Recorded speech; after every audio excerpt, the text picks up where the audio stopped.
বছর দুয়েকের সম্পর্ক ওনার সাথে ছিল, তারপরে উনি চলে যায়। মানে খুব অল্প বয়সে, ওনার যাওয়ার সময় হয়নি, কিন্তু উনি হার্টের সমস্যায় উনি ভুগছিলেন। এবং হার্টের সমস্যায় ভুগছিলেন কেন, উনি একজন স্মোকার ছিলেন। মানে প্রচন্ড পরিমাণে উনি সিগারেট স্মোক করতেন। এবং মানে ওনার বাড়িতে আমি যখন প্রথম যাই, উনি প্রথমেই ঢুকলেন, এই দুটো এরকম কৌটো মতন, এরকম বাক্স মতন, একটার মধ্যে ওই পেপার রোল করা থাকতো, ছোট ছোট পেপার, মানে কাটিং পেপার রোল করা থাকতো। আর একটার মধ্যে নিকোটিন থাকতো, মানে ওই সিগারেটের যে উম, তামাক যেটা বলে। তো উনি ওই নিজেই ওই তামাক ওই ইয়ের মধ্যে, কাগজের মধ্যে ফেলতেন, এরকম রোল করতেন, আর জ্বালিয়ে স্মোক করতেন। মানে যতক্ষণ কথা বলছে ততক্ষণ স্মোক। মানে ওনাকে সিগারেট কোম্পানি মানে অত সিগারেট সাপ্লাই করতে হবে না, এত পরিমাণে স্মোকার ছিল। মানে কথার কথা বলছি আর কি। মানে উনি সমানেই স্মোক করতো, মানে কথা বলতো আর ওইভাবে বানাতো, নিজেই বানাতো, নিজেই ওই মশলাটা দিত, নিজেই ওই ধরিয়ে স্মোক করতো কন্টিনিউয়াসলি। তা হার্টের প্রবলেম ছিল, পাখিও ভবিষ্যতে ওনাকে অনেক কমিয়ে দিতে হয়েছিল পরবর্তীকালে এই হার্টের প্রবলেমের জন্য। কিভাবে মারা যায় বলবো না, হঠাৎই হার্ট অ্যাটাক করেই মারা যায়। তার আগেও আরো কিছু গল্প আছে শহীদদের সম্বন্ধে, বলবো।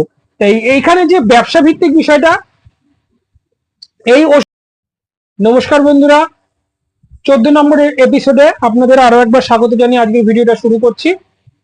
আগের দিনে আমি ওষুধ বিশুদ্ধের ব্যাপারটা বলেছিলাম, তখনকার কনসেপ্ট কি ছিল এবং তখনকার কনসেপ্ট হিসাবে কি অভিজ্ঞতাটা হয়েছিল। তাই এই বইটি যে লেখা হয়েছিল, আমি বললাম যে বইটি কেন ব্যবসা ভিত্তিক ভাবে লেখা হয়েছে। অর্থাৎ এই বইটিতে ইনফরমেশন প্রচুর ছিল তখনকার সময়, ওষুধ বিশুদ্ধ, রোগ ব্যাধি, কোন খাবারে কি গুণাগুণ, সবকিছু ভালো। লাস্টে কিন্তু এই ব্যবসা ভিত্তিক ব্যাপারটা মানে উল্লেখ করা রয়েছে। কেন উল্লেখ করা রয়েছে এটা আমি কোশ্চেন করেছিলাম, যে আমি অনেক আলোচনা হয়েছে, অনেক মানে এগুলো নিয়েই যে শুধু কথা হয়েছে তা নয়, অনেক রকম হয়েছে। ওনার থেকে পাখিও পরবর্তীকালে আমি এনেছিলাম, কিন্তু মেন যে অভিজ্ঞতাগুলো যেগুলো, সেগুলো জাস্ট আপনাদের সাথে শেয়ার করছি। 2 বছর ওনার সাথে রিলেশন আমার ছিল। যখনই ফোন করতাম, এবং উনিও একটা সময় আমাকে ফোন করা শুরু করেছিলেন বিভিন্ন বিষয়ে, টুকটাক পাখির প্রয়োজনে বা আলাপ আলোচনার মধ্যে কিন্তু কথাবার্তা প্রচুর হতো। তার মধ্যে মেন যে বিষয়গুলি, সেগুলি আমি জাস্ট তুলে ধরার চেষ্টা করি। তো ব্যবসা ভিত্তিক ভাবে যে সাবজেক্টটা, এটা কেন উনি লিখেছিলেন, কেন বলে, ওইটা আমার কনসেপ্ট নয়। বলছে ওটা একটা বুক যখন পাবলিশড হচ্ছে, তখন ভাবতে হবে যে এটা মার্কেটিং হবে, এটা সেল করবে, এবং সেলটা কারা করবে? সেলটা তো কোনো ব্যক্তি বিশেষ করবে না। এই বইটা মেনলি লেখার উদ্দেশ্য হচ্ছিল যে প্রপার বিডার তৈরি করা।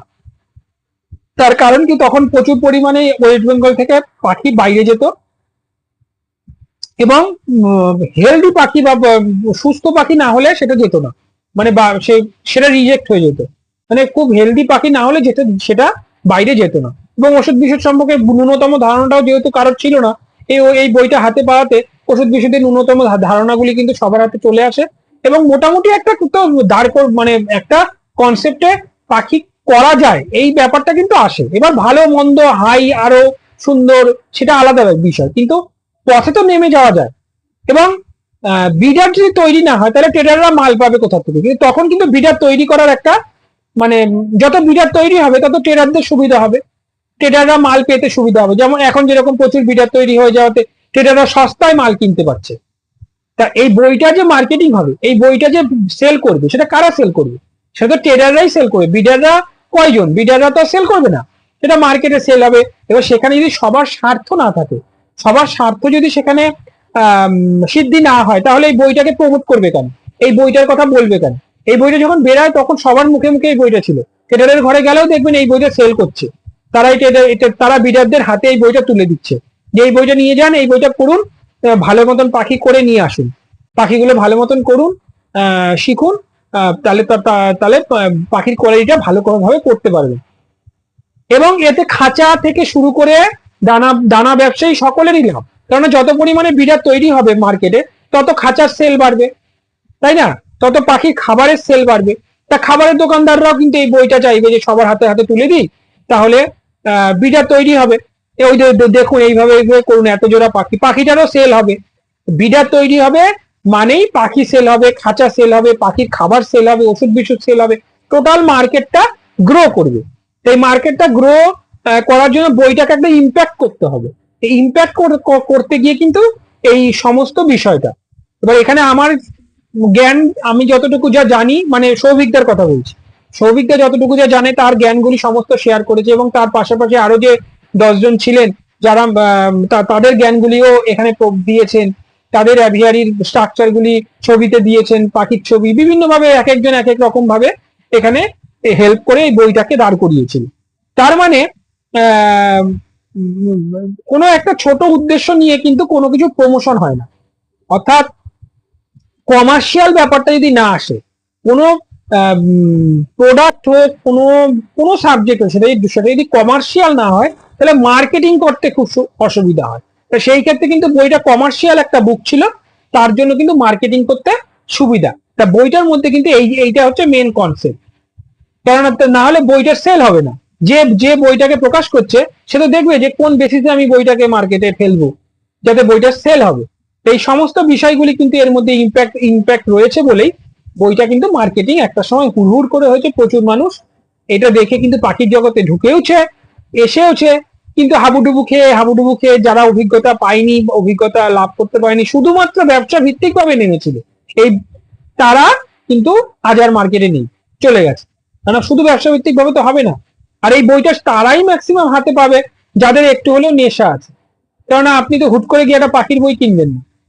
এখন যেরকম ইউটিউব ভিডিও, আপনি ইউটিউব সার্চ করতে করতেই দেখছেন যে একটা কমার্শিয়াল ভিডিও আপনার চোখের সামনে চলে আসলো, তো সেখানে দেখানো হচ্ছে কি যে জাভার সেট আপ করুন, 100 জোড়া জাভায় দেখবেন মাসে এত টাকা করে ইনকাম। গোল্ডেন ফিঞ্চের সেট আপ করুন, মিউটেশন লাভবার্ড করুন, দেখবেন মাসে এত টাকা করে ইনকাম। এই থেকে এই, ওই থেকে এই, হ্যাঁ, এইগুলিকে ফলাও করে দেখানো হয়েছে ইউটিউবে।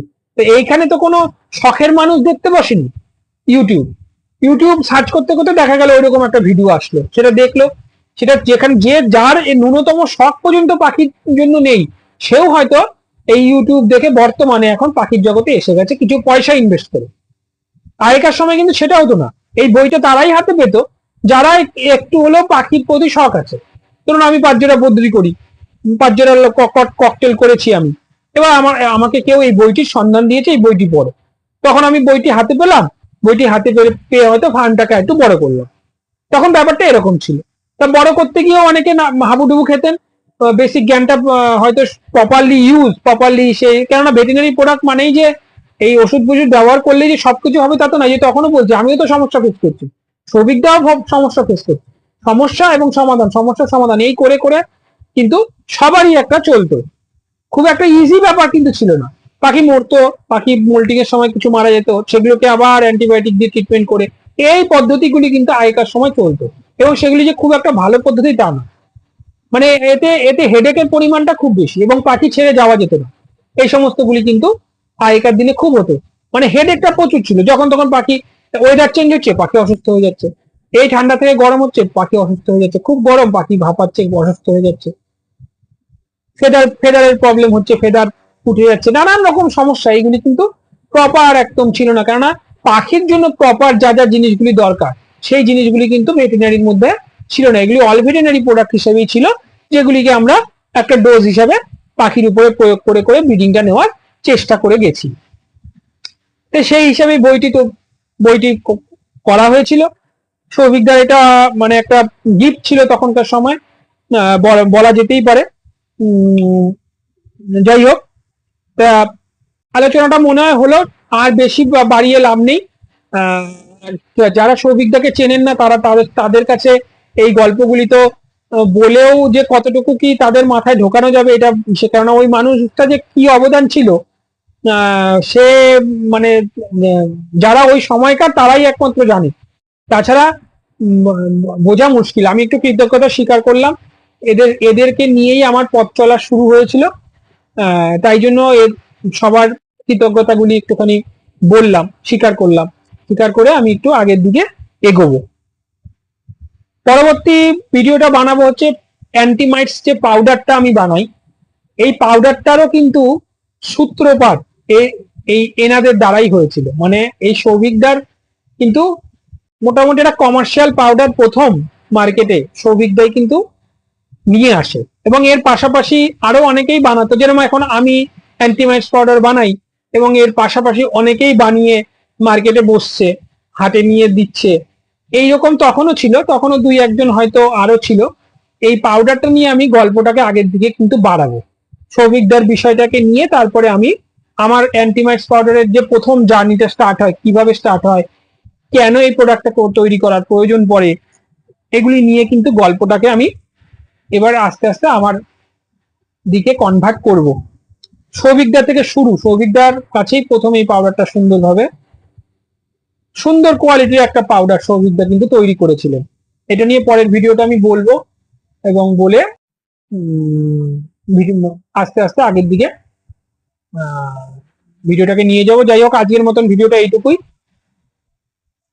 15তম এপিসোডে আবার দেখা হচ্ছে আপনাদের সাথে। নমস্কার, ভালো থাকবেন, শুভরাত্রি।